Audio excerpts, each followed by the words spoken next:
You're thousands of feet over Germany, and the B-17 you're flying in has just been hit. She's going down. Fast. As you scramble towards one of the tight emergency exits, you pray that whoever packed your parachute knew their business. You jump from the doomed aircraft, and as you somersault through the air, you grab for the ripcord. A sharp tug, and your fall is instantly checked. A quick look up. Yes, a fully deployed parachute. Suddenly, through the rushing wind and distant sound of flak, you hear the whine of an engine. Flying straight towards you is a German fighter. The last thing you ever see is the flashes along his nose and wings. This is the story of how one American P-51 pilot put a swift and definite end to the mass murder of fellow Americans fighting to save their lives. Turn to force. Yesterday, December 8th, not even the beginning. 1941. Now just shut up, the lot of you, and follow me.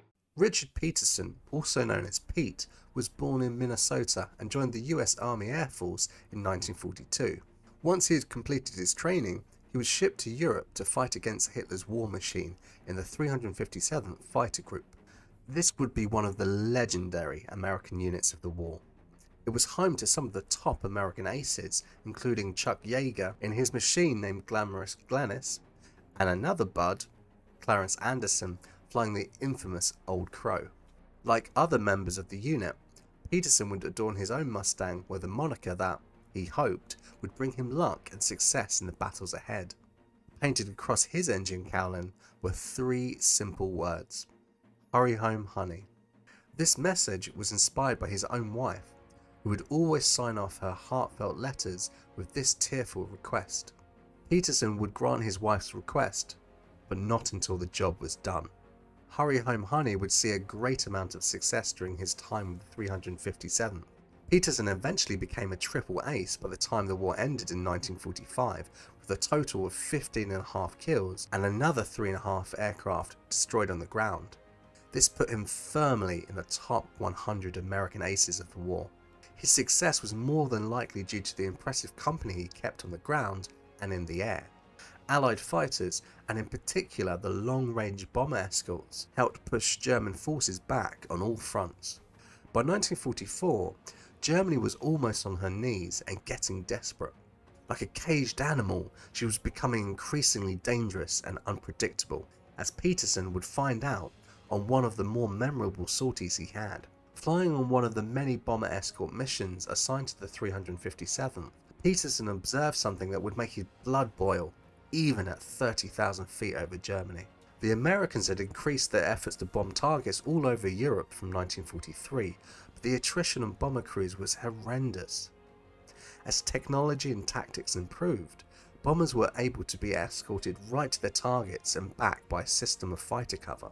Nonetheless, German fighters and flaks still took the toll on the bomber formations, and those who survived faced years in captivity as POWs. At least, that is what should have happened. After years in combat, many Luftwaffe pilots had become numb by the brutality of the air battle, and were willing to destroy their enemy in any way necessary. Assigned to escort a formation of B-17s, Major Richard Peterson's group was engaged with a pack of Messerschmitt 109s, and he saw the unthinkable. In a scene which was littered with blazing bombers dropping from the sky due to heavy flak, parachutes were opening as men tried to save themselves. Came across this 109, and the sky was full of bomber chutes. Flak had gotten them, and it was target area. And this it was going from parachute to parachute, shooting up guys in parachutes. Oh, Quickly diving on the German aircraft, Peterson maneuvered to stop the illegal act of war he had just witnessed. This was too much as far as I was concerned, and I didn't want to blow him up. I wanted him to bail.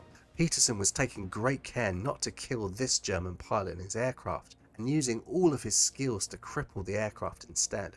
So I was pecking away at him, just hitting him, and I'd get strikes on him.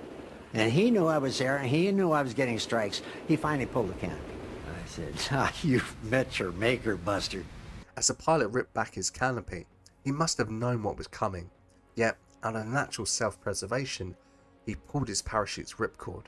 And I damn near emptied my guns on this guy. He was mincemeat by the time I got through with him. And he was in his chute.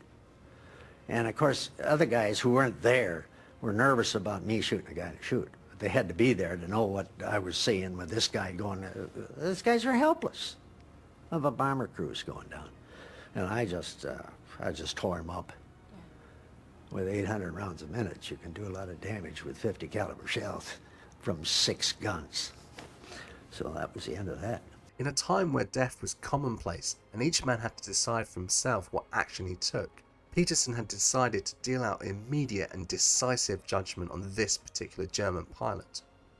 Was he justified in doing so? What do you think? Leave your comment below and continue the debate. And if you're enjoying the video so far, please give it a like to help spread the story to others. The question remains, was this really an isolated incident, or did many more airmen lose their lives even after successfully bailing out of their aircraft? Well, according to the Germans, many more American pilots preyed upon them as they attempted to reach the ground in safety. One such story involves Hans Thran, a 109 pilot who was shot down over Normandy. Having successfully taken to his parachute, he was seen to be attacked and killed while still 60 feet in the air. The offender was a P-47 from the 368th Fighter Group. One German commander advised his pilots, "If you ever have to bail out, remember that the Americans are known to shoot us in our parachutes. Therefore, freefall to about 200 meters, only that way can you be sure of survival. I've seen one of my best friends torn to bits by enemy cannon fire while still hanging in his chute." In my research, I found at least another 24 reported cases of Germans being killed in parachutes by American pilots during 1944 and 1945. It seems that this was a common enough practice among Allied pilots that the issue was addressed by the highest authorities. In his preparation for Operation Overlord, US General Dwight D. Eisenhower, Supreme Commander of the Allied forces in Europe, felt compelled to specifically forbid the practice. In the directive issued to US and British commanders of their respective strategic air forces on the 2nd of June 1944, he said, "I would add that similar considerations apply to enemy airmen compelled to escape by parachute. Such personnel are not legitimate military targets and may not be deliberately attacked." Obviously, some pilots chose not to heed this order. Nevertheless, the practice of shooting pilots hanging in the parachutes was not limited to battles between American and German airmen. On the Eastern Front, the threat was just as real. In fact, there is a famous story of a Russian bomber pilot called Ivan Mikhailovich Krysov, who fell from 23,000 feet without deploying his parachute and survived. Why did he fall from such a vast height and not use his parachute? Well, apparently, he put off pulling the ripcord the instant he left his IL-4 bomber, as he feared being shot up while hanging defenseless in his chute. In his case, the effects of his fall overcame him before he managed to open his parachute. In Poland in 1939, there were also reports of similar incidents involving parachuting Poles during the brief air battles there, something that Polish pilots repeated during the Battle of Britain in revenge. It was explained by one Polish officer that the more effective method of dealing with a downed German was to fly over his parachute and allow your slipstream to crumple his parachute, leaving him to drop like a stone. Such practices were not limited to the Western theatre of operation. During a combat over Rangoon, Burma, P-40 pilot Paul J. Green, flying with the American Volunteer Group, was badly damaged, which forced him to bail out in his parachute. He was shot at by Japanese fighters while descending, but managed to survive. When back at his base, he was interviewed by the Daily Express war correspondent O.D. Gallagher and was reported as saying, "You want to see my chute? It's got more holes in it than the nose of a watering can."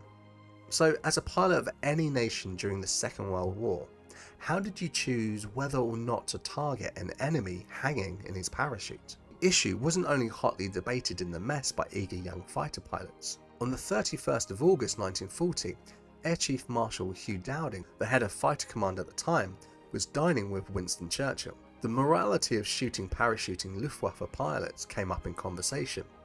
Dowding suggested that German pilots were perfectly entitled to shoot RAF pilots parachuting over Britain as they were still potential combatants, being able to rejoin the fight if they survived.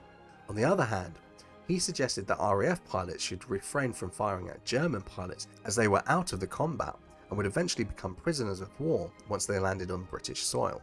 Churchill was appalled by the suggestion, arguing that shooting a parachuting pilot was like drowning a sailor.